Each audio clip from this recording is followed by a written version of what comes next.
Let's jump right in. Today, we're diving into this epic explainer, unpacking the sprawling, chaotic, and just absolutely fascinating universe of Greek mythology. We're talking wrathful gods, impossible monsters, and some deeply flawed heroes. And hey, don't worry, we're going to do all this without getting completely lost in that dizzying labyrinth of ancient family trees. So, to make sense of the madness, here's our roadmap. We'll start with the birth of the cosmos, then move into the Rise of Olympus, explore the realm of the dead, tackle curses, fate, and hubris, and wrap it all up with the Age of Heroes. Let's get to it. Starting off with Section 1, the birth of the cosmos. From empty void to divine order, we literally have to start at the absolute beginning, back when there was nothing but a massive, empty void, before the universe finally decided to take shape. Because the universe definitely wasn't built in a day, right? It was forged through this violent sequential grab for power. First up, you have Generation 1. Chaos, Gaia, and Eros emerge. But then things get incredibly brutal. Uranus, who represents the sky, literally locks his own Titan children deep inside the earth. Then his son, Cronus, overthrows him in this bloody coup, only to become a totally paranoid tyrant himself. He actually swallows his own newborn children whole just to avoid being overthrown. It isn't until Zeus is secretly hidden away in Crete by his mom that this vicious cycle is finally broken. Zeus grows up, forces his dad to regurgitate his siblings, gross, I know, and wages a grueling 10-year war to finally lock the Titans away in Tartarus. Which brings us to where humanity fits into all this chaos.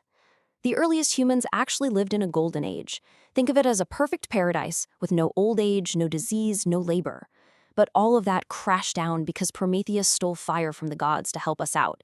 In retaliation, Zeus ordered the creation of Pandora and gave her a sealed box she was strictly forbidden to open. But, her insatiable curiosity got the better of her. She opened it and boom, unleashed greed, disease, and war upon the world. By the time she managed to slam the lid shut, only one thing was left inside to help humanity endure it all, and that was hope. Moving on to Section 2, the Rise of Olympus, the flawed rulers of the sky and sea. Because once the Olympians grabbed ultimate power, they had to figure out how to actually govern the universe. So, to govern existence, the three victorious brothers essentially drew lots to divide everything up. Zeus claimed the sky and became the supreme king up on Mount Olympus, armed with his mighty thunderbolt forged by the Cyclops. Poseidon took the oceans, using his trident to stir up massive earthquakes and storms, and Hades, wearing a helmet of invisibility, took absolute dominion over the dark, sprawling underworld. But listen, just because Zeus was king of the gods definitely didn't make him a beacon of morality. He was famously unfaithful to his queen Hera, and his wild affairs literally shaped our modern geography. Seriously, he once disguised himself as a magnificent white bull to mesmerize and abduct a Phoenician princess, carrying her all the way across the sea. To commemorate his love for her, he named the landmass they arrived on in her honor. Her name was Europa, giving us the continent of Europe. I'm actually putting together a YouTube short about this, highlighting a bunch of everyday words we got straight from the gods, because these origins are just too fascinating to skip. And that's the thing about the gods. Despite their immense power, they were incredibly flawed, vindictive, and petty. Mortals were constantly just collateral damage in their emotional outbursts. Hera was so intensely jealous of Zeus's lovers that she turned a priestess named Io into a cow and had her guarded by a 100-eyed monster. She forced another lover, Leto, to wander the earth just to find a safe place to give birth. And the other gods, not much better. Apollo mocked Eros, the god of love, and was cursed to relentlessly chase a nymph named Daphne until she literally turned into a tree to escape him. And Athena turned a mortal girl into a spider purely out of jealousy, because the girl was a better weaver. Yet, even amidst all that chaos and massive divine ego, the Olympians did give humanity some foundational concepts. Take Apollo's son, Asclepius, a physician so incredibly skilled, he could resurrect the dead. He had a daughter named Hygeia, the goddess of cleanliness. And yes, her name is exactly where we get the modern word hygiene. That's another perfect bite-sized fact going straight into that upcoming YouTube short. Okay, onto Section 3, the realm of the dead, mapping the underworld. So while Zeus was busy ruling the living up in the sky, Hades had total, absolute dominion over an incredibly complex and inescapable afterlife. You see, the underworld wasn't just one big, dark cavern. It was a terrifying, multi-step geographic journey. First, the dead had to pay Charon, the eternal ferryman, with a coin they were buried with, usually placed under their tongue. If you didn't have the coin, you were stuck wandering the shores for 100 years. Next, you had to cross the haunting waters of the river Styx, sneak past Cerberus, that terrifying three-headed guard dog at the gates, and finally stand trial before 3 judges who literally weighed every single action of your life. And once they judged you, your destination was completely absolute. Most ordinary folks, people who were neither great nor wicked, went to the fields of Asphodel, a sort of neutral zone where you'd eventually drink from the river Lethe to forget your past life and be reincarnated. Now, if you were a legendary hero, you scored a VIP pass to Elysium for eternal bliss and parties. But if you deeply offended the gods, oh boy, you were cast straight down into Tartarus, a pit of scalding fire where Hades personally tailored an endless, ironic punishment to fit your exact crime. Like rolling a massive boulder up a hill for eternity, only to watch it roll right back down.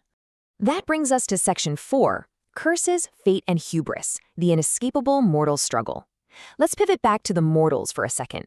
Down on Earth, human stories constantly revolved around dangerous arrogance and this terrifying lack of control over their own lives.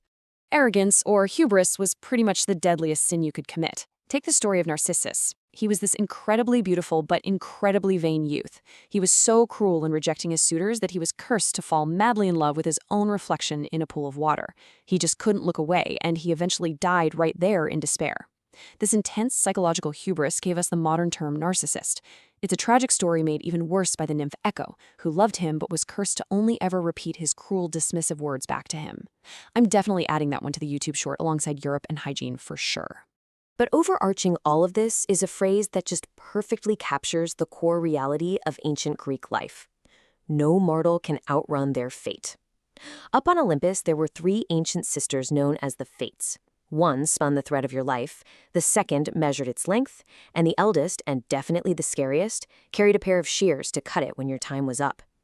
Not even Zeus himself could alter the destiny they wove. And literally no story proves this inescapable fate better than Oedipus. An oracle prophesied he would kill his father and marry his mother. Obviously desperate to avoid this horrific destiny, he ran away from his homeland. But on the road, he gets into this petty traffic dispute and kills Zingand, who turned out to be his real biological father. He then goes on to save a city by solving the Sphinx's riddle, and as reward, he gets to marry their recently widowed queen, who, you guessed it, is his biological mother. Oedipus solved the riddle of the Sphinx, but he completely failed to solve the tragedy of his own doomed existence. Fate always, always wins. Finally, we arrive at Section 5, the Age of Heroes, Monsters, Myths, and Mortal Champions. Fortunately, humanity wasn't entirely helpless against all this. This is the era when the demigods really stepped up and fought back against the darkness. The hero Perseus is a brilliant example of how champions used a mix of quick wit and divine intervention to slay seemingly impossible monsters. When tasked with killing Medusa, a gorgon whose literal gaze turned men to solid stone, he didn't just blindly charge in. He gathered a toolkit of divine gifts, winged sandals, Hades' invisibility hat, and Athena's highly polished shield. Using the shield like a mirror, he strictly looked at Medusa's reflection as she slept, safely decapitating her. And crazy enough, out of her severed neck instantly sprang Pegasus, the winged horse. But heroism often came out of deep, deep personal tragedy. Look at Heracles, the strongest man to ever live, who the Romans later called Hercules. Because he was Zeus's illegitimate son, Queen Hera hated him with a burning passion. She cheated him out of his rightful kingdom right at birth, and later in life, she cast a spell of temporary madness over him. In a blind, magical rage, Heracles brutally murdered his own beloved wife and children. It's a devastating crime that would define his entire existence. So, to atone for this unforgivable crime, Heracles was forced to serve a cowardly king who handed him 12 seemingly impossible labors.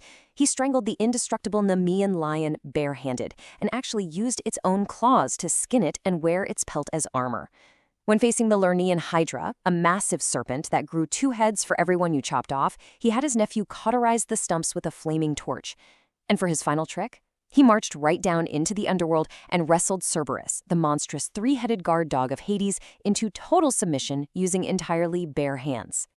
But true to Greek myth form, even the strongest man on Earth couldn't avoid a tragic end. Years later, a dying centaur tricked Heracles' new wife into smearing poisonous hydra blood onto a robe. When Heracles put it on, it literally seared his flesh.